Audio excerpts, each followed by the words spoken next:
Oh well, well, well. Ooh, oh, oh, yeah. Oh well, well, well, yeah. Ooh, hey.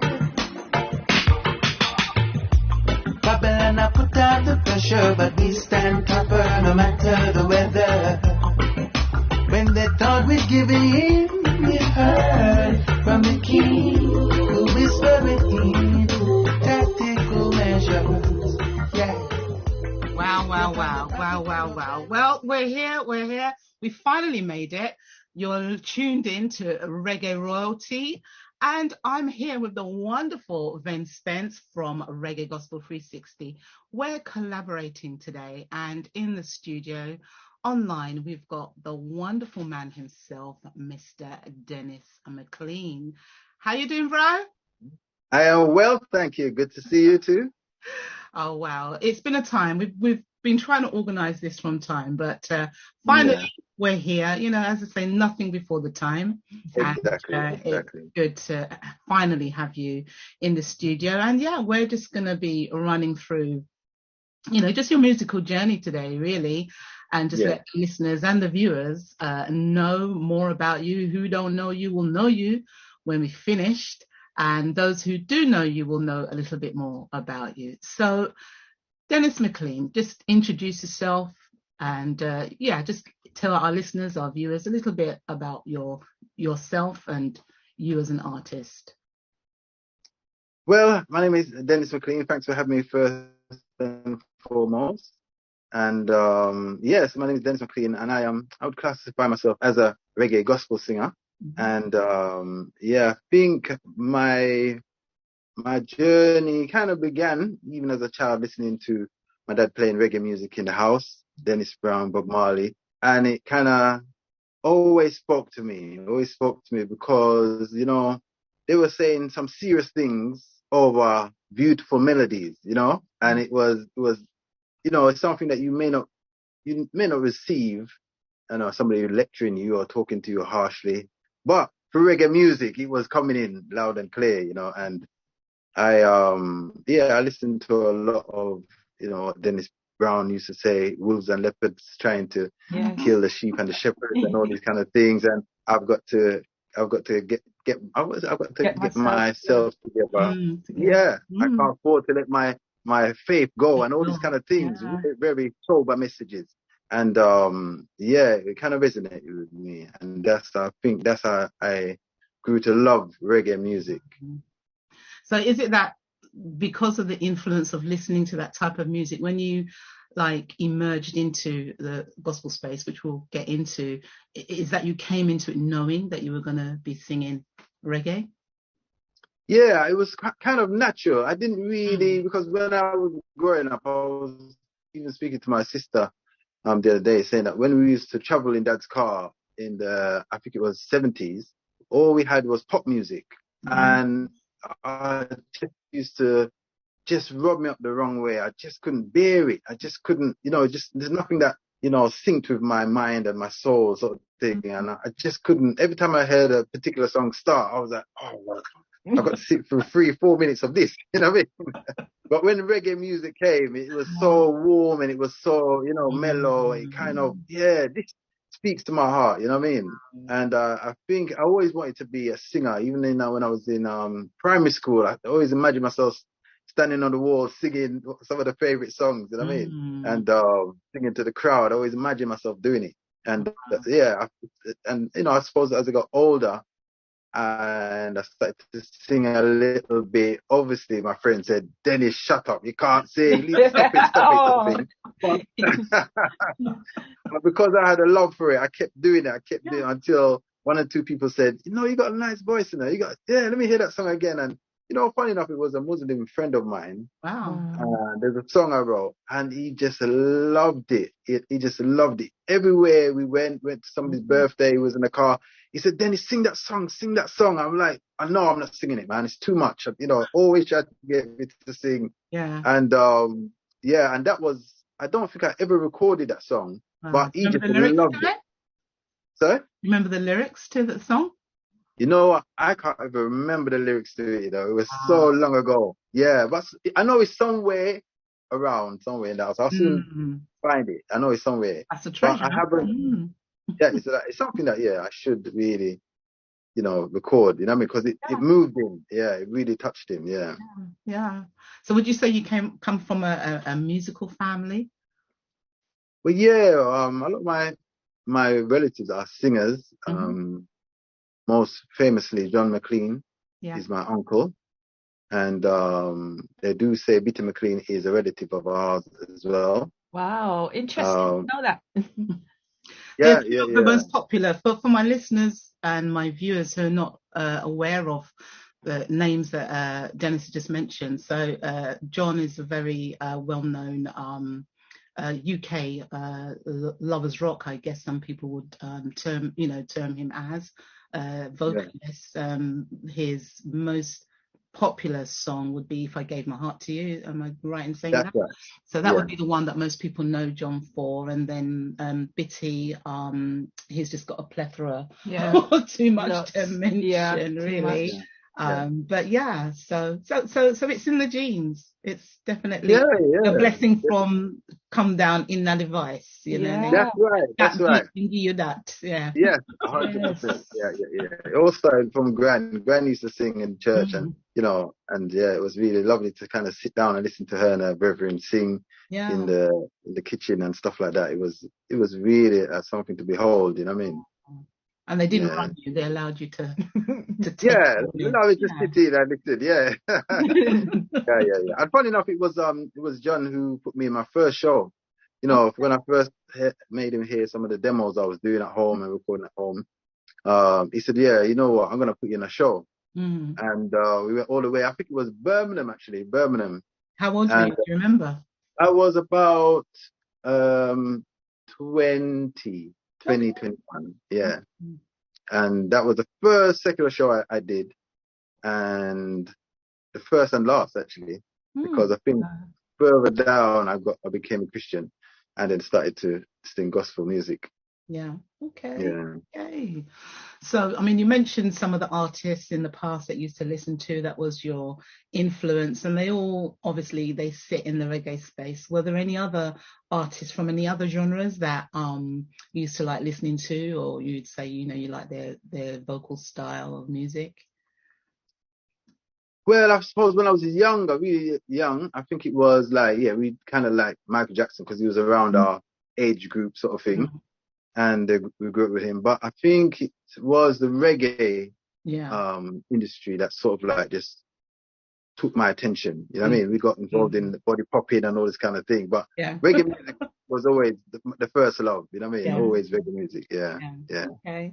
Yeah, man. So then, you say that you did your first and you did your last secular show, and then shortly after that you became born again. How soon after becoming born again did you continue with the music, or did you take a little bit of time out once you became born again? Well, it's an interesting story because I was always singing, and I wasn't recording at the time, but it was like I was just taking in a lot of information. I was working in schools, I was working for the Crown Prosecution Services, I was going into the prisons. And it's like the Lord just he just showed me a map. And I went to started to go to the prisons first with a young man from our church, Cyril Nain. And he invited me to come to the prison, Brixton prison, went in there first. And I was so nervous sitting down there, saying to myself, boy, this reminds me of school. Same atmosphere, all men, you know what I mean? And I was sitting down there, I heard somebody call me. I heard somebody say, Dennis. And when I look into the crowd, it was some of the man them from the ends, you know what I mean? And I said, what, brother? And since that time, and even to today, I see a lot of people that I grew up with, people that has left school with, and they were trying to make crime sort of like something like steady income type thing.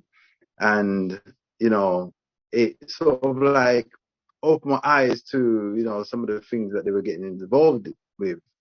But then I went and worked for the Crown Prosecution Services. I saw the crime scenes. I saw autopsies. I saw so many things that I've never repeated to another soul. But then I went to work in a primary school, and it was there the Lord showed me the path from the schools to the prisons to, you know, to the morgue. Yeah. And that's when I started to really write. And funny enough, I met Howard from Righteous Corner. I went down, went to his studio, and we were just talking, you know, getting to know each other. And then he said, you know, I might have an instrumental for you. And as he kind of set up the track, I was like saying to myself, boy, so many people say, you know, they got good music and stuff like that, but nothing really moves me, you know what I mean? Yeah. And he played this track, and as soon as I heard it, the words came to me. Many have gone the wrong way. Wow. And they can't find their way. Yeah, back home. And that's when I wrote Seek. And, you know, even today testify that, you know, as soon as I heard the song, it's the rhythm, that's the words that came out of my mouth. And it was the Lord that really just set it up. And, you know, when I recorded that song, I released it, I went back into Brixton Prison, and I started to sing that song. As soon as the intro came, the guys were like, could they expect to hear like, you know, R&B type thing? Yeah. As soon as they heard dun dun dun dun dun dun dun dun dun dun dun, they were looking at each other. And then when I started to sing, many have gone the wrong, they stood up on their feet, fists in the air. And it was really an emotional time. Yeah, it was really quite powerful, because, you know, I didn't know that they would receive it like that. Yeah. You know, and many of them come to me and say, yeah, your song getting on my heart. You know what I mean? And few of them, one time, me and my wife was in Tesco, Sainsbury's in, no, actually it was Tesco in Streatham. And this guy come up to me, and he just looked at me, and he just grabbed me like this and hold me like this. Wow. And when he let go of me, he's looking at me, and I'm just staring at him. He's just looking at me, and he said, I was in the prison when you came in. Wow. Never stop doing what you're doing. Never stop. And many times people stop me in the street and say, Jess, I heard you talking and I knew it was you. Thanks for coming to the prison. Wow. Really, really moving stuff, you know what I mean? So I believe it was the Lord that just set the whole thing up. So when I became a Christian, for 10 years, I was just watching and looking and seeing what was going on. And not intentionally trying to put something together. I was just, you know, it's just the Lord was just saying, look here, look there, write this, sing this, and so on and so forth. You know what I mean? Wow. So when it came out, it wasn't for me, it was for the people that the Lord was calling. You know what I mean? That's how I saw it, you know what I mean? Yeah. Well, we're going to play that song that's going to come up shortly in the show. But one of the things that really, you know, strikes me is that one of the reasons why we wanted to kind of have you on the show is because we recognize you as a UK Foundation artist based on like where you started, the sort of years that you started doing this. And, you know, whilst there were other artists that came before, the one consistent thing from when people were really kind of connecting with reggae gospel in the UK is that they always really kind of tried to say there was no place for reggae gospel. And I know the churches and even some still, you know, there's a bit of a fight going on. But you know, just hearing that story that you've just told about the prisons and the way that the inmates connected with the music and just the way that it touched their heart, their soul, you know, only that genre could have done that for them, you know. Only that genre. So for those who still may have their issues about reggae music, I mean, historically, you know, there's always a fight going on, but we definitely believe that it more than serves its purpose. And has a place. So, you know, speaking to you and you just giving us that story and the thing is the guy actually making it out of prison and being able to see you again, I believe that's like God allowing you to see the fruit of what you've done, like he was in and then he's come out and then you've seen him out on the street. And so whatever kept him alive, kept him thriving whilst he was in there, he was able to return and actually thank you. So, 100%. I definitely believe that the Lord allowed me to kind of see, as you rightly said, the fruits of our labor, you know. And it's happened so many times. I was in Streatham another time at some traffic lights, and I see this guy peering into the car, and I said, "Oh, shut up, no problems, man." And the next minute, I see the guy winding down the window, singer winding down the window, singer. And when I looked over, he said, "Yeah, he came to the prison," and I was stretching over to try and get his hand, and he's stretching over, and it's like we really went through something together, you know what I mean? And I tell you, those moments make me know that you never stop doing, you know, what the Lord has set you to do. You're not looking for any fanfare, you're not looking for people to say, "Well done." It's the Lord who has set you up to do this thing, and he wants you to do it, you know, faithfully and quietly, you know. And that's what, you know, I set my mind to do. Amen. Wow. So I get it. Seek was that your first released song? Yeah, Seek, the album Seek was my first release. Yeah. Yeah, my So first. You didn't release a single. You just went for a whole album one time. Well, funny enough, I did a dub plate for somebody in Atlanta, and it was called Nobody Told Me. Yes. And basically, it was just supposed to be a dub plate for a young man in on the streets of that area, Atlanta.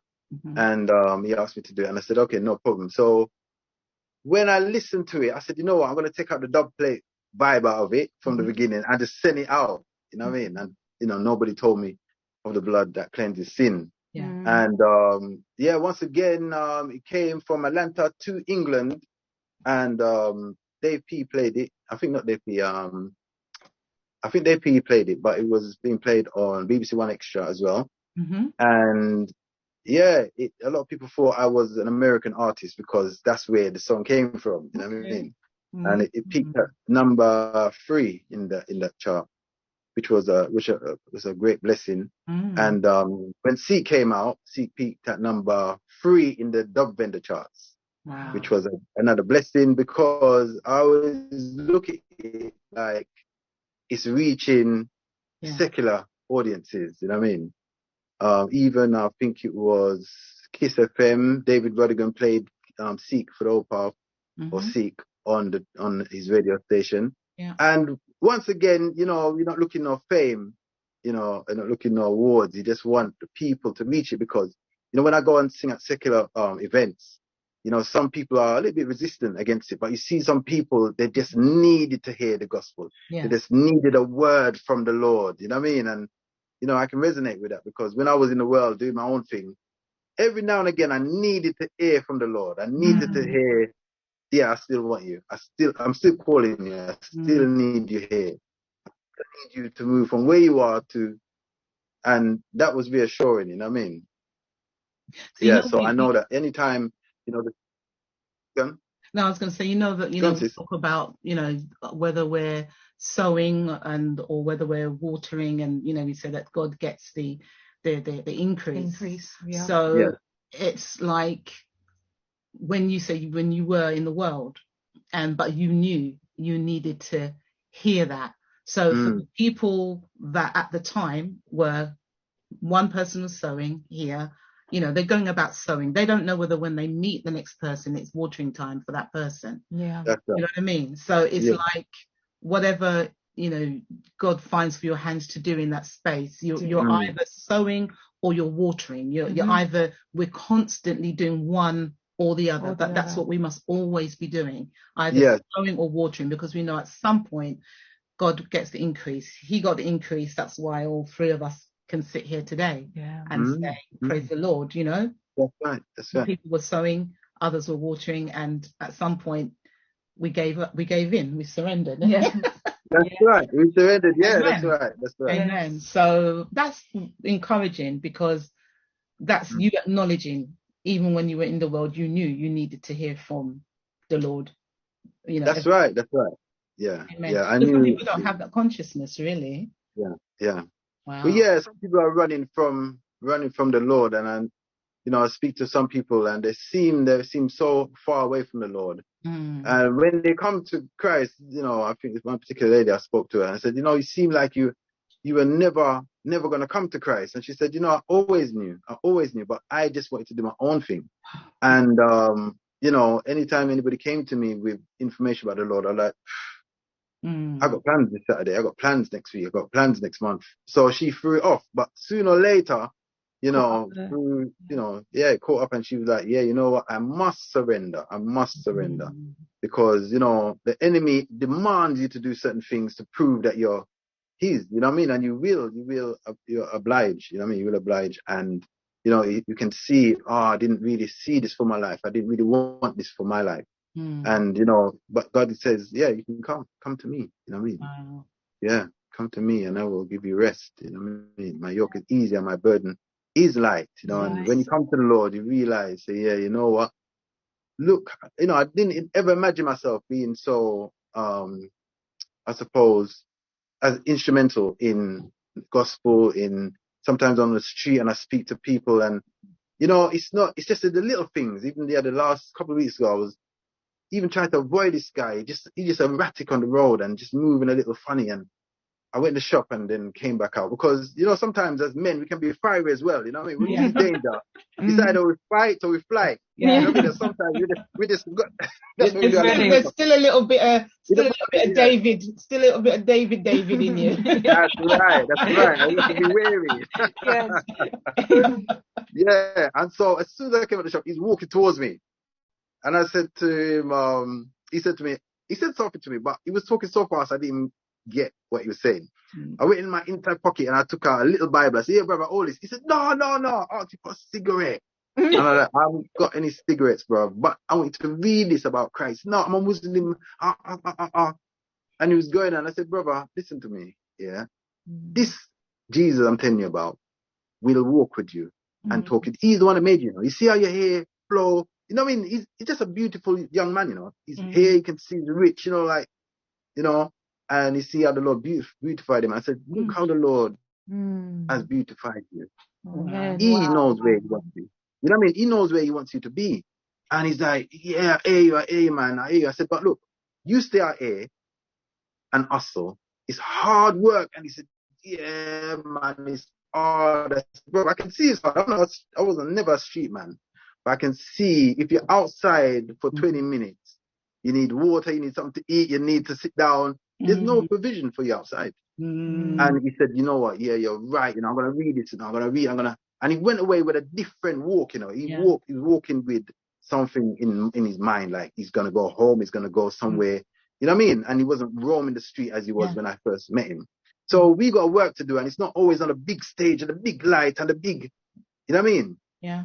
But we have to humble ourselves, and wherever the Lord sets us, that's where we want to, you know, deliver his word. Wow, that's so encouraging. I really hope the listeners and the viewers are taking it in, you know, because sometimes, you know, whatever space God's given you to operate in, sometimes you get a bit discouraged.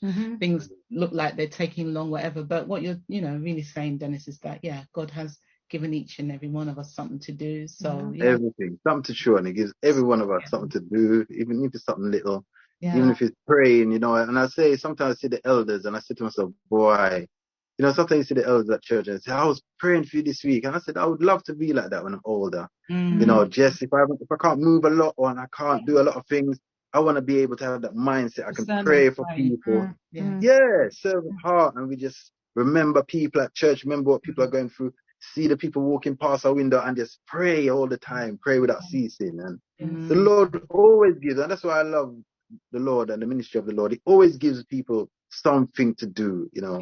And you never know who you are until you get in Christ. Sometimes you may be able to sing, you may be able to rap, you may be able to dance or whatever, but you never fully know until you find yourself in Christ. And he just unravels all the things he's placed in you, like treasure, isn't it? Yeah, it's funny because earlier on today we were just talking about the business of things that we had to do during the pandemic. And, you know, with the different platforms, Reggae Gospel 360 and, you know, my show Reggae Royalty, and the fact that, you know, God doing the work of the Lord really sustained us and kept us really in our right minds during that time, because we were busy. You know, we're busy about his business. That's right. Yeah, that's the thing. even with lockdown, same thing, you know, the Lord put for my heart, just record all your songs. I did that lockdown. I remember seeing that project. Yeah. And I started all my songs, and it was beautiful. And even then, you know, man, we were recording, myself, Joshua, and Brother C. We recorded Free the Hard Way type thing, Free the Blessed Way. And we just kept busy, you know what I mean? And just kept ministering for the Lord. That's right. Keep working for the Lord. There's always something that you can do, you know what I mean, for the King. And that's the beauty of it. So you mentioned Howard earlier, Righteous Corner Productions, as the, you know, one of your entry points into doing the music. And you've, you know, done a few, apart from the albums, you've done a few rhythms for Righteous Corner. You've sung on a couple of his rhythms, haven't you? Yes. Yeah. So quite a few. Quite a few. Do you want to list some for our listeners? We're going to play them anyway, but let's run off a few of the title then. Remind us. You're testing memory now. See if he remembers. Because your catalogue's so big, you can't remember. Well, we definitely did change. Yeah. Change. That Howard actually called me and asked me I want you to sing on a song. Yeah. And he played it. It was so slow. I was like, I don't know, you know, how I could really, don't know what I could put on. And then I sang something on it. And then the next morning I went in the car and listened to it. I said, wow, this sounds like, you know, because the song's speaking back to you. That's why, you know, I know that there's something in his life in it, you know what I mean? And that the Lord is in it. And then we did, there was that one, Change. And Give Me a Sign rhythm. Give Me a Sign, thank you. Yeah, that was a nice song as well. Yes. That was. And then you had the tour rhythm as well. The tour rhythm, the tour rhythm. Yeah. Thank you for helping me. Give Me a Sign rhythm was a lovely song. Prepare My Heart. That was a lovely one. I mean, beautiful rhythms. You know, we have lots of rhythms, but you know, when I'm on the show and I'm playing music, I always let the listeners know that Give Me a Sign rhythm is probably one of my favorite rhythms of all time. Yeah, man. Yeah. Beautiful. All of you laid down some really nice tracks, but I know the listeners absolutely love Prepare My Heart. Beautiful song. Yeah, that song speaks to me every time I listen to it. And that's why I never take credit for writing these songs, because, you know, I know it's the Lord that sends it. You know what I mean? They know it's the Lord that sends it. And some people are not really slighting anybody, you know, but when they leave Christianity and try and write as impactful a song as they used to, it's not the same. It's not the same. It's the Lord that kind of sends it, you know what I mean? And that song moves me every time I hear it, you know what I mean? So what would you say your writing process looks like then? I mean, do you get whole songs, or do you get a vibe? I mean, I know you know, when you're given rhythms, you've got to find something to put on it, but how you've got that, and then you've got obviously original stuff that you write for original music that's written for it. But what's your musical process, your writing process? How does that come to you? How do your songs come to you, basically? Yeah, well, it is like most of them come the same kind of way. I just listen to the song. I have to kind of make space for it and say, right, okay, I'm in the car, I'm going to listen to this song now. And when I hear it, normally it has to be the first couple of notes. I kind of feel a stirring, you know what I mean? It's not like a physical feeling, but I just feel like a mood, you know what I mean? And that's how the song normally comes to me, you know what I mean? And if I get the verse, the chorus comes just naturally. Right. And that would be what, the lyrics or the melody? So when I wrote, so normally the melody comes first. Right. The melody comes first, and then soon after, I kind of know what the song is going to be about. It just comes as a little bit like a package, but the melody comes first, and then I start to, chop it up a little bit and work with it, you know what I mean? And, you know, sometimes I just record it over and over again until I'm happy with it, and change things and stuff like that. And so I don't never rush rhythms or songs and say, right, I've done it one time. I did it one time, and I regret it. And I said to myself, I pray nobody hears that song. Because What, you released it? I released it. Yeah, it was. Wonder what one that is. Yeah, yeah. No, tell the title, you know. I'm not telling you the You're title. gonna find it. You'll go research it. Innit? Yeah, but I was trying to take my time with it and just until I'm happy with it, and then I sort of like send it out. You know what I mean? Yeah. And if it moves me, I feel it's gonna move somebody else. You know what I mean? If it's a message from me to you, then I'm happy with it. You know what I mean? Yeah. Yeah. So that's really the process. Wow. Okay. So we were talking about lockdown, and we had the wonderful album that was dropped right in the heart of lockdown.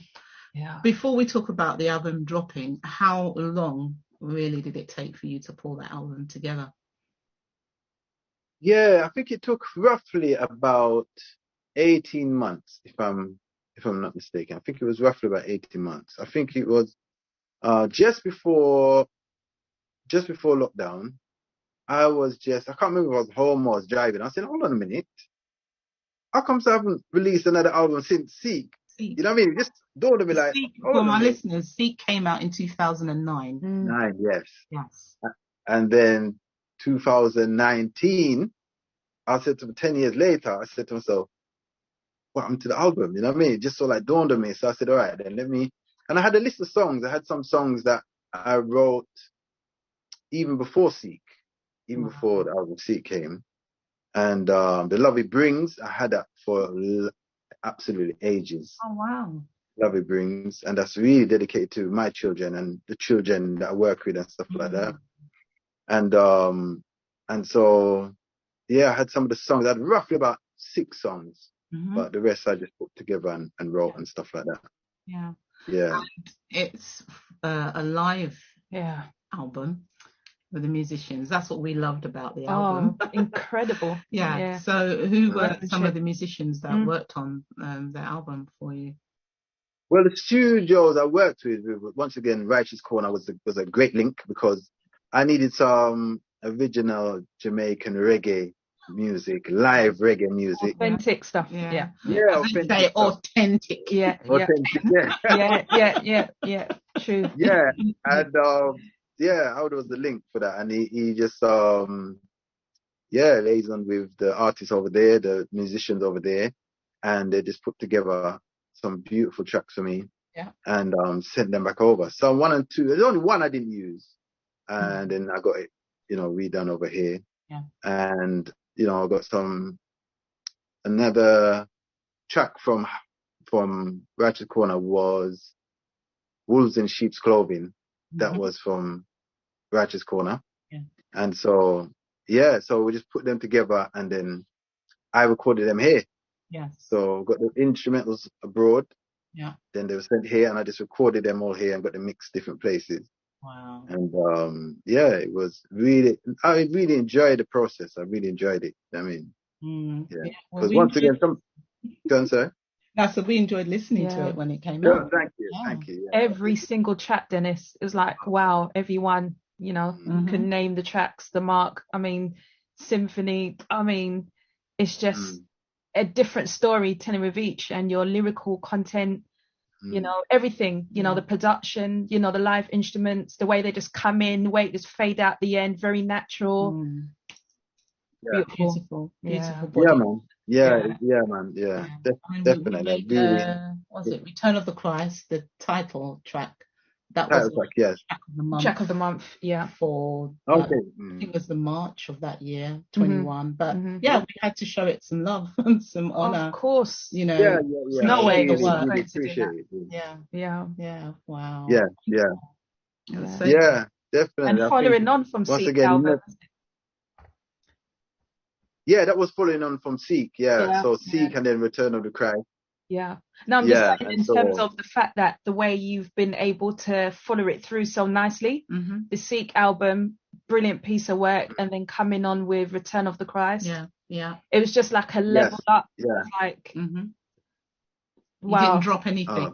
No. Sometimes some people people say, oh, this album, that one's not too. But well, definitely in our books, it's like, you're keeping the standard high. Yeah. Momentum just kept flowing. Yeah. Beautiful. Yeah, bless him. Thank you very much. Yeah. Well, once again, I always give credit to the Lord because, it's him that brings the songs and, the seriousness of, salvation, and the urgency of the time that we're living in, and the joy as well. It's not always doom and gloom and, but it's the joy that he brings, So, it's a real pleasure to do the work, It was, it went really, really quickly, And but I really enjoyed the recording, the bringing the songs, especially when the songs came from Jamaica, and I sat down and listened to each one. I'm like, this one is proper.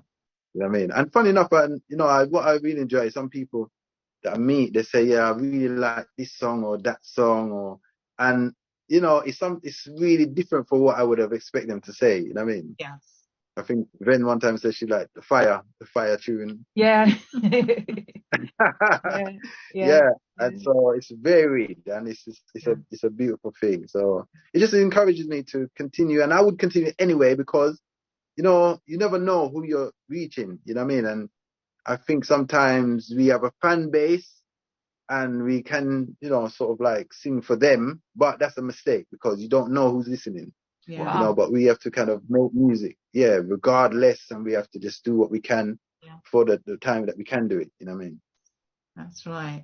And I mean, I guess one of the things, having released the album during lockdown, you didn't get the live opportunity, I guess, of doing an album launch for that album, which would have been. I know a couple of artists who released albums during that time.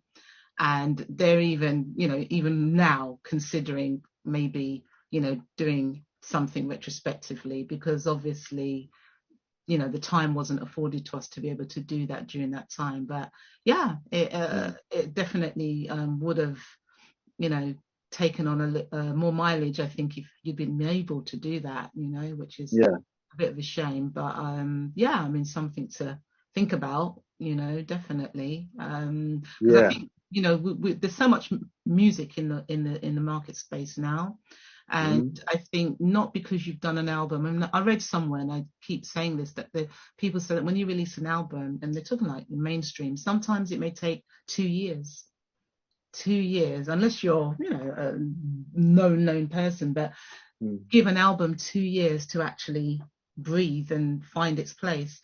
But I think because music is so disposable and we move on very quickly, once we put something out, especially if you're a creative, sometimes you will park that up, I've done that now, next you're on to the next thing.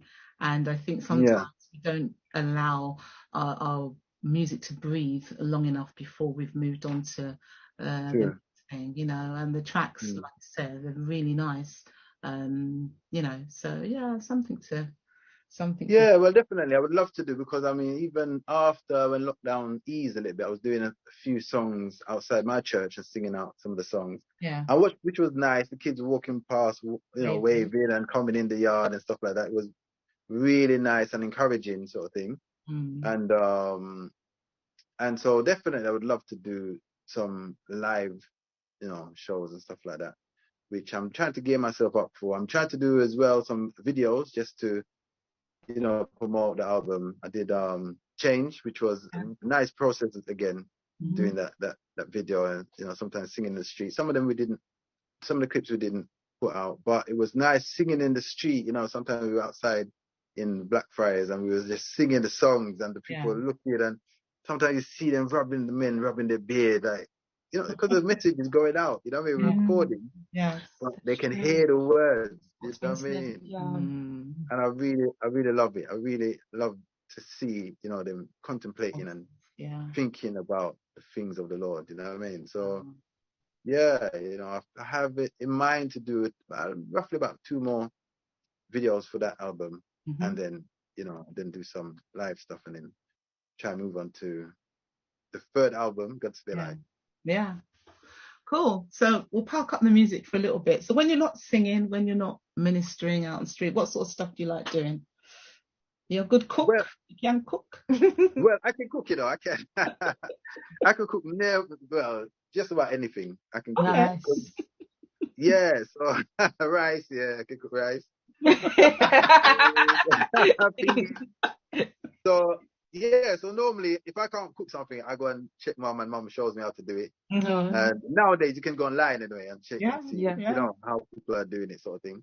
Yeah. But I like to cook. I'm always running up and down with my kids. I'm always with the kids. I got a 9-year-old, so you know I'm in the park regular with scooters, bikes, you know, and in the park. So you're a sporty person.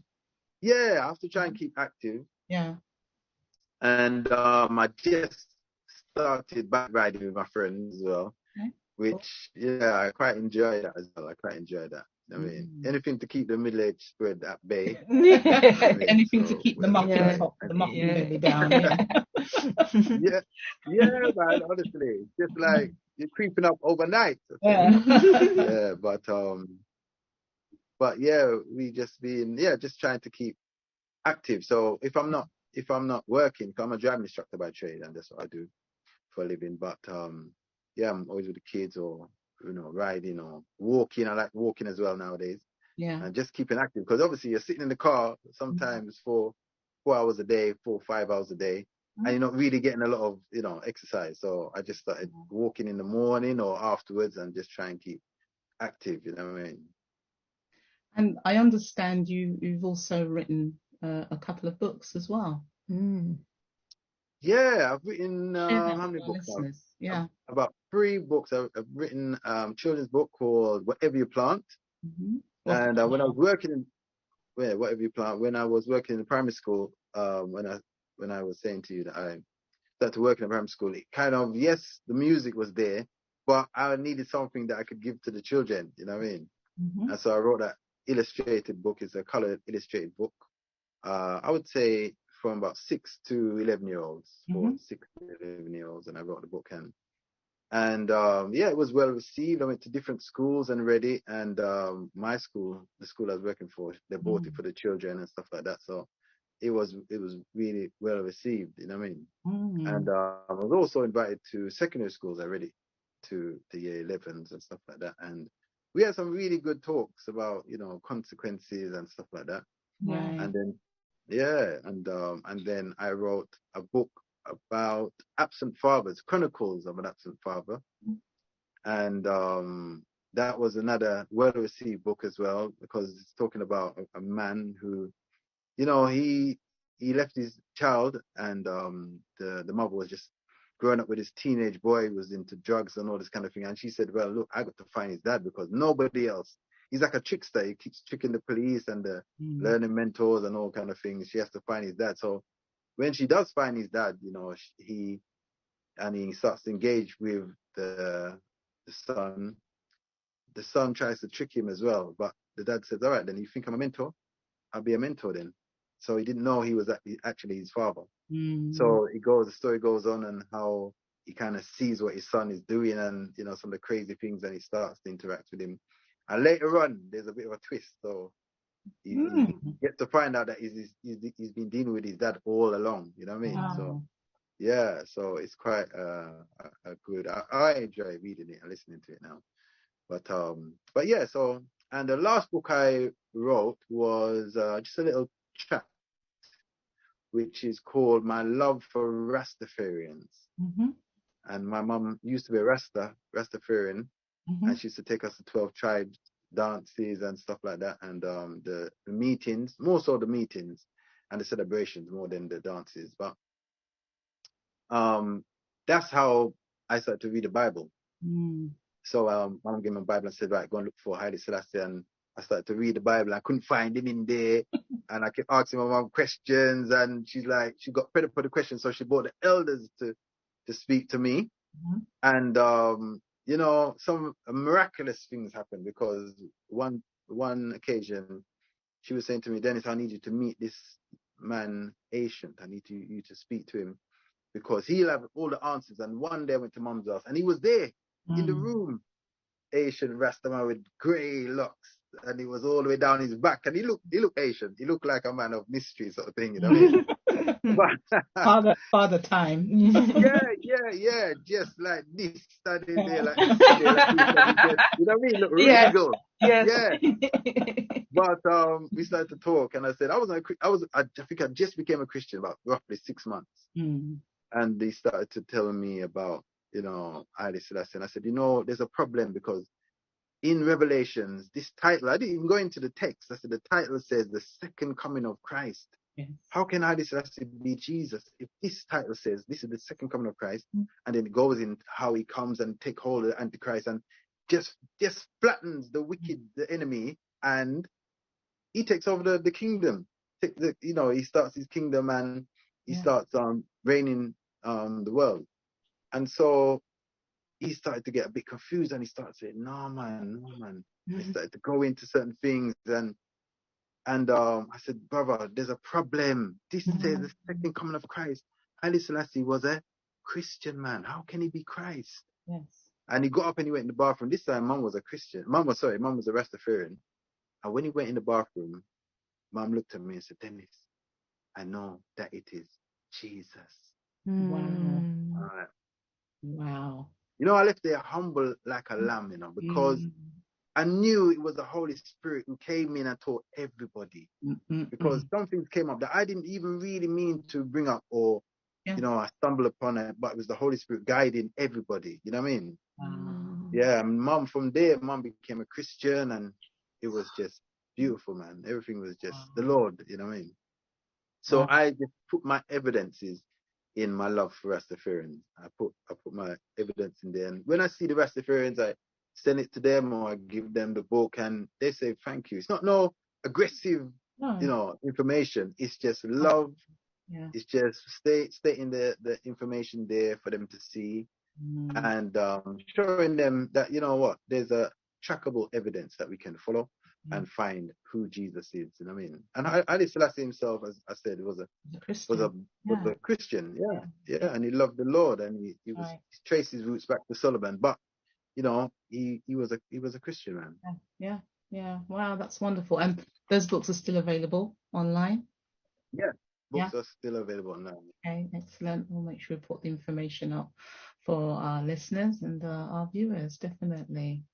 Wow, it's good. I mean, I ask you some of these questions because, sometimes people just see it like a one-dimensional. They think, this person all you do is just sing. But singing. You know what? It's like God always, I find singers, they're good, obviously good writers as well. So it's just that, taking that gift and put it over, into writing and producing these books as well, which is really, really good. So it's nice to know some extra information about you. So I guess we're gonna swing to the track at the moment that seems to be having all of stirring the waters again. Where did this come from, Dennis? Yes. Question. Yeah, you need to answer that one. Tell us. So it's just amazing. Again, there's a young man from the Bahamas named Kevin, and this young man, he contacted me and he said Christopher is doing a song during lockdown, and he thought I'd be good for it, and could he put my name down? I never heard from this guy before, never heard from him before, and I said, well, all right then. He sent me the instrumental. I did that, and it was good. It was really nice doing that, being a part. And then he contacted me again, and he said, yeah, there's a MC in America, and I really thought you two would, do a nice combination together, collaboration. And I said, well, all right, let's try it. And he said, all right, I got instrumental. I just purchased it. I'm going to send it to you. So he sent it to me, and it was that instrument that No Retreat, No Surrender is on. And as soon as I heard it once again, I knew it was a nice track. I knew it just moved me straight away. Yeah.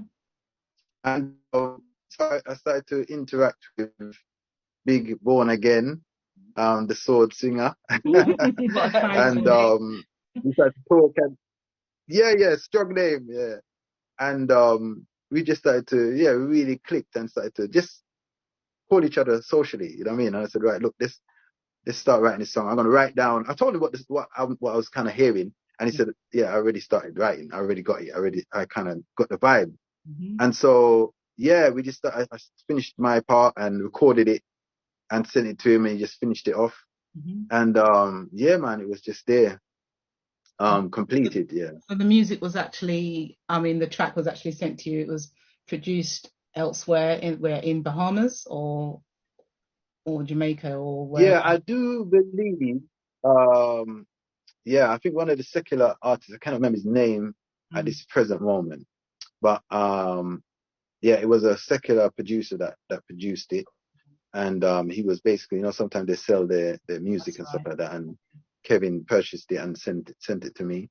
And yeah, and that was basically how it came about, you know what I mean? And we just recorded it, and it was, went through a couple of processes because it was mixed in America. But when it came back, I'm not sure, obviously mixing reggae music. Yeah. Maybe they haven't got maybe the experience. But when I heard it, yeah, it was a little bit, I said, no, I mean, I got to sort of like try and mix it over this side. Yes. Because they were doubling up the voices and stuff like that. It sounded a little bit, jumbled. Yeah. So I just took it back over here and we just mixed it and got some harmonies on it. And yeah, it was really, every time I hear it, it just moves me every time, you know what I mean? Yeah. And encourage us, yeah, no retreat, no surrender. The dynamics of it. I was like absolutely surprised when I heard Dennis DJ, and I was like, what? Yeah. Come on, Dennis. Yeah. That was amazing. Yeah. It blew me away. Like, come on, Dennis, you're chatting lyrics. Yeah. It was refreshing. Yeah. I was tempted to get one of the other DJs on it, and I said, no, I think I can hear something that, you know what I mean? It can go down. Yeah, nicely on it, you know what I mean? This one. Yeah, handled it well, Baba. Yeah, I can handle it. Yeah. And just keep going over it until I was happy with it. And then I said, right, yeah, this can go out, you know what I mean? Yes. No, good. And the video's crisp, isn't it? The lyrical video is. It just another just it just comes together so beautifully. Yeah. Like, explain it. How did you? Yeah, it was wonderful. How did you get? Well, yeah, it was another artist that we asked to put that together. Yeah. And he put some. I think the first couple of frames. Well, I think maybe the first 10 frames was very, very good. And yeah, he started to kind of repeat some of the things. And I said, right, look. Yeah, let's make it original all the way through if you can, you know what I mean? Just, you can just repeat the chorus. Yeah. But he did such a great job. It was so well done, you know what I mean? Yeah. And I think sometimes you listen to songs and you can't really fully hear every word. Yeah. But when you get a lyrical video, it's just, it pops out so you can see, you can read it, and, it can resonate. And sometimes it's playing and I can see the kids reading every word, you know what I mean? I can see them going through it, like taking it in, you know what I mean? Yeah. You can sing along now. That's right. Oh, that's the fun part, just being able to sing along. Especially because there was this part when you said, I didn't know you were saying tactical measures. And I was like, what's Dennis saying? So when I actually looked at the lyrical video and saw that bit, I was like, yeah, this song is. And hearing Biggs, his line as well, right. Yeah. His rapping section, it just like, wow, you didn't expect to hear that. Yeah. That's very really. And I love the colours in the video as well. Yeah. I mean, the colours which, whoever, he decided to choose the colours that he chose. Mm-hmm. I mean, a lot goes into, guys, you're listening, you're watching, a lot goes into this music space and this creative space. It doesn't just happen overnight, and you can see why when, people acknowledge the work, or it's because of the quality and just the creativity that and the thought process that goes into it. Even the colours, I'm commenting on the colours of the video. That's important. Yeah, look at that. It makes it pop. It really does. So that's important. So well done all round. Yeah, and well done, Dennis. Hearing you actually saying you made the decision to go back and redo a little bit of the work, saying it doesn't sound that right, and it takes a lot of bravery to do that. Yeah, to actually confront what you're feeling. Yeah, 100%. Because I know, I can hear it. No matter if it's done in Jamaica, and I know they know their reggae music over there. I know they know it. But if I hear it and I know, to me, I'm not feeling it, and it can't go out. You know what I mean? It can't go out. because I know, to me, I don't know. I think sometimes when I sing live, I'm always saying to myself, oh boy, maybe I'm not so strong singing live, you know what I mean? But I know I have to get out there and do it, you know what I mean? And so I'm very, if I know that I have to prepare, because I've had times back in the day, I used to go to the prison and warm my voice the day before I go into the prison, instead of 6 months down the line. Yeah. So I know the pitfalls of not being ready, you know what I mean?